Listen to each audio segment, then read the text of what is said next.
Good morning, ka-farmer. Monitor ta sa atong sabot.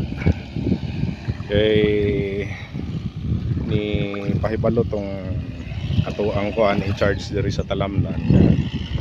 Laay daghang ginakaon ang ato mga sabot. Sa karon naman medyo kuan gud ang kuhol, daghan ang ni-atake nga kuhol. Pero nabantayan po nato nga daghan gyud ang kaning whitefly. Kaning mga whitefly ni siya. Muni siya ang mangitlog sa humay, then ang iyang itlog mahimong ulod. Ay kuan saka kuan saka whitefly buhi.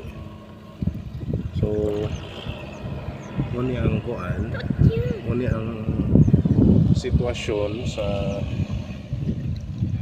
patanom nato sa second cropping para sa karon nga tuig. So sa pagkakaroon actually mao gyud pinaka problema sa karon nga cropping season ang kaning stem borer. So ang stem borer anak na siya aning whitefly. So muna siya ipasudlan og tubig sa atong kuan in charge diri sa kuan diri sa talamnan tungod kay naalagi kuan naay daghang whitefly. So nagdala na pud ta og kuan, nagdala na pud ta og pesticide para aning mga whitefly. Kanina isprehan niya mo ng kuan nang nangamatay gyud pud sila. So natay gidala dugang kuan, dugang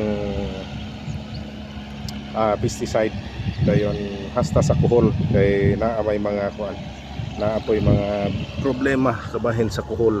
Naay mga kuan itlog. Kani siya, muni siya itlog.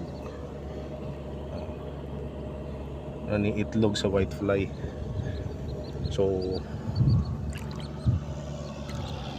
pagtanom naanadaay kuan, naanadaan siya similya. Naanadaay similya sa stem borer.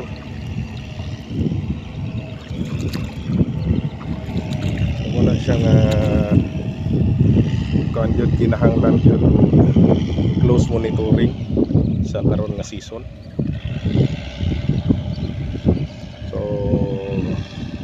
kana ra sa may update nato diri sa ato ang tanamnan guys. Ga-prepare na ta para patanom sa second cropping. So ya sa tawan guys.